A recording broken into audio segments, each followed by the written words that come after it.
ایک سوال یہ پوچھا گیا کہ کیا بچے اور بچی کے عقیقے میں کوئی فرق ہے یا دونوں کا عقیقہ بالکل سیم ہے، ایک ہی جانور ذبح کرنا ہوتا ہے؟ تو اس کا جواب یہ ہے کہ افضل، اولیٰ اور مستحب یہ ہے کہ بچے کے لیے 2 جانور ذبح کیے جائیں عقیقے کے طور پر، اور بچی کے لیے 1 جانور ذبح کیا جائے۔ حضور جان عالم صلی اللہ تعالی علیہ وآلہ وسلم نے ارشاد فرمایا، حضرت ام کرز خزاعیہ کعبیہ رضی اللہ تعالیٰ عنہ صحابیہ ہیں، ان سے یہ حدیث منقول ہے اور مختلف کتب حدیث میں موجود ہے کہ اللہ کے رسول علیہ السلام کو میں نے یہ فرماتے سنا کہ ان الغلامی شاتانی مکافیتانی وان الجاریتی شاتن لا یضرکم اذکرانا کننا ام اناسا،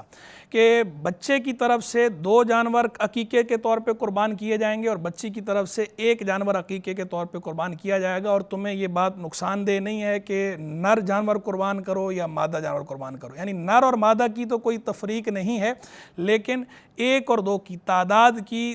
تخصیص موجود ہے کہ بچے کے لیے جب جانور ذبح کیا جائے گا تو 2 جانور ذبح کیے جائیں گے، بچی کے لیے کیا جائے گا تو 1 جانور ذبح کیا جائے گا۔ اور اس کی حکمت جو محدثین اور فقہاء نے ارشاد فرمائی ہے وہ یہ فرمائی ہے کہ چونکہ عقیقہ یہ کیا جاتا ہے دم شکر کے طور پہ، اللہ کا شکر ادا کرنے کے لیے اور بچے کی جان کی حفاظت کی خاطر کیا جاتا ہے۔ یہی وجہ ہے کہ دعا پڑھی جاتی ہے اس کے اندر باقاعدہ کہا بھی جاتا ہے نا کہ اس کا گوشت جو ہے اس کے گوشت کے عوض یعنی صدقہ ہے، فدیہ ہے، اس کا خون اس کے خون کے عوض فدیہ ہے، اس کی جلد